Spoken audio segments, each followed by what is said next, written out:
daging yang dikonsumsi oleh manusia teman-teman sekalian itu bisa mentransfer ya sifat atau karakter dari hewan yang dimakan dagingnya.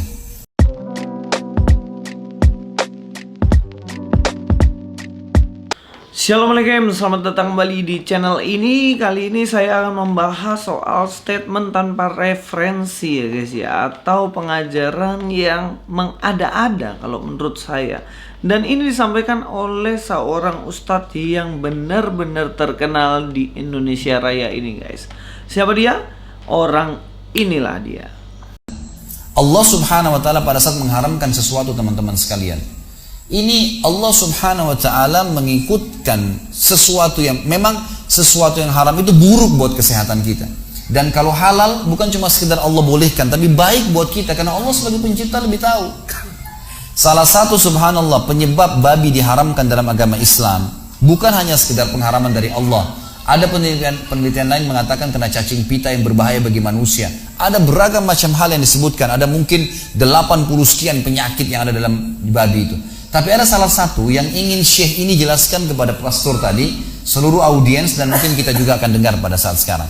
Kata Syekhnya, ingin mempertemukan antara hukum syar'i pengharaman dengan penemuan teknologi tercanggih. Ternyata daging yang dikonsumsi oleh manusia teman-teman sekalian itu bisa mentransfer ya sifat atau karakter dari hewan yang dimakan dagingnya. Oke, di situ beliau mengatakan bahwa makanan itu bisa mentransfer sifatnya kepada manusia. Itulah kenapa dilarang untuk makan babi, karena babi itu sifat-sifatnya bisa ditransfer kepada manusia. Inilah yang akan kita bahas. Apakah benar makanan itu bisa mentransfer sifatnya kepada manusia? Lalu bagaimana dengan kita yang makan tempe dan tahu ini? Apakah sifat-sifat kedelai itu bisa masuk dalam hidup kita? Ya, kita langsung bahas saja. Kalau kita berbicara mengenai siapa sebenarnya sumber dari ini, pengajaran yang semacam ini, kalau saya lihat ya di internet itu ternyata ada. Di dalam Google itu MUI itu menulis juga artikel tentang hal ini. Dikatakan makanan berdampak terhadap watak dan akhlak. LP POM MUI, mengkonsumsi makanan yang halal dalam Islam itu sangat penting karena makanan memiliki pengaruh terhadap akhlak dan watak dan sifat. Saya sempat kaget nih, kok bisa ya makanan itu mentransfer sifatnya kepada kita. Apakah kita ini punya sifat-sifat kambing? Apakah kita ini punya sifat-sifat sapi dan lain-lain, sehingga karena kita makan terlalu banyak daging itu kemudian sifat kita sama dengan hewan itu? Dan ini ternyata ditulis dalam artikel yang menulisnya adalah MUI, LP POM MUI. Berarti ini yang cek-cek makanan begitu ya. Mungkin kalau dapat labelnya MUI, ya makanan itu pada akhirnya mentransfer sifat-sifat yang baik. Kira-kira seperti itu.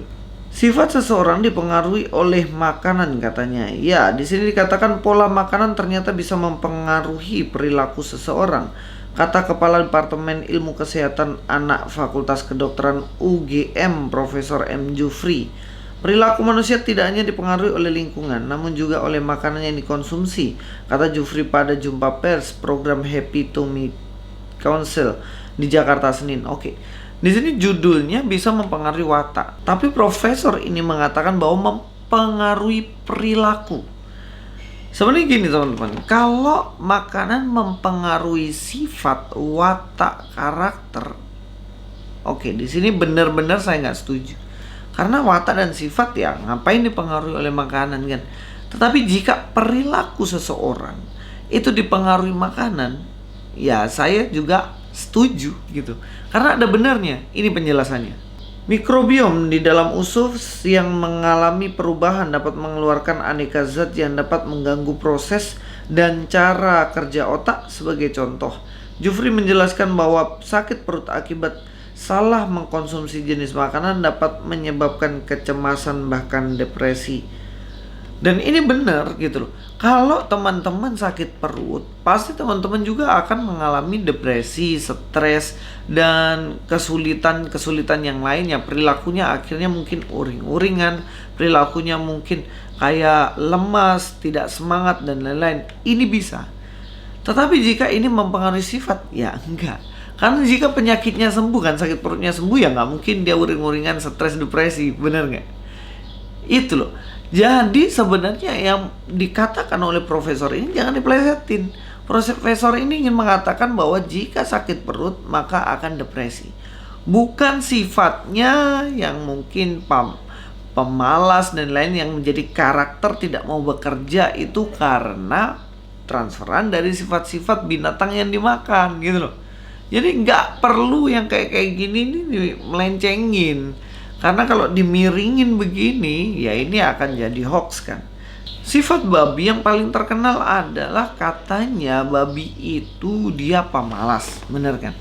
Apakah seseorang yang makan babi, sifat pemalasnya babi ini akan mentransfer kepada dirinya? Kira-kira bagaimana? Bisakah seperti itu? Ya tentunya enggak dong. Kenapa? Karena kalau kita lihat di Cina, di Hong Kong, di daerah-daerah tertentu yang mana mereka juga makan babi, Amerika pun makan babi, ternyata mereka adalah orang-orang workaholic. Jepang yang makan babi, mereka itu pekerja keras, bukan pemalas. Di Cina pun mereka menetapkan 11 hari libur dan 65% itu yang mengambil. Jadi ada 35% yang tidak mengambil liburnya. Dan ini adalah angka yang tinggi. Kenapa? Karena mereka suka bekerja dan pekerja keras. Walaupun mereka ya hari-hari makan babi, tapi sifat babi nggak transfer ke dirinya. Benar nggak? Justru di Indonesia ini banyak sekali yang nggak makan babi, tapi pemalasnya minta ampun. Kalau bisa 30 hari libur, ya libur terus 30 hari. Bener gak? Asalkan tetap dapat gaji, kan kayak gitu. Menurut penelitian, justru sifat seseorang itu ditransfer dari kepribadian orang tuanya. Karena ada 23 kromosom dan 23 kromosom dari papa, mama itu bercampur. Kemudian sifat-sifat bawaan itu ada dari orang tua menuju kepada anaknya. Jadi itu yang paling benar secara kedokteran. Jadi bukan sifat babi, emang babi yang kawin kemudian lahir kita, sifatnya babi nular kita, kan enggak. Kromosom yang ada dalam diri kita ini dari orang tua kita itulah sifat bawaan. Dan enggak salah karena apa? Di dalam peribahasa juga dikatakan kan, buah jatuh tidak jauh dari pohonnya. Sifat anaknya ya nggak beda jauh sama orang tuanya. Menurut laporan The Great Course Daily, para peneliti menyimpulkan bahwa lingkungan menyumbang sekitar 50% hingga 70% kepribadian. Ada hubungan pengaruh mempengaruhi bahwa seseorang dalam perkembangan dirinya memperlihatkan sifat yang merujuk pada lingkungan. Jadi lingkungan itu berpengaruh besar bagi sifat dan kepribadian seseorang. Pengaruh dari lingkungan, siapa yang bergaul dengan siapa, itu kemudian akan saling mempengaruhi satu dengan yang lainnya. Kemudian sifatnya berubah. Dalam 1 Korintus 15 ayat 33 dikatakan, janganlah kamu sesat, pergaulan yang buruk merusakkan kebiasaan yang baik. Jadi kadang orang memiliki kebiasaan yang baik pada akhirnya rusak karena lingkungan yang mana dia hidup dengan kebiasaan-kebiasaan yang buruk. Itulah kenapa penting untuk kita hidup memilih lingkungan yang sesuai dengan kebenaran firman Tuhan. Apakah kita tidak boleh bergaul dengan hal-hal yang buruk? Silahkan pergi dengan teman-teman yang demikian, tetapi dengan catatan jangan terpengaruh. Tapi perlu warning, kebiasaan buruk merusak kebiasaan yang baik. Jadi bukan karena Anda makan babi sehingga Anda memiliki sifat-sifat babi. Oke, paham? Sampai ketemu di video selanjutnya. Luis Prastio di sini. God be with you all.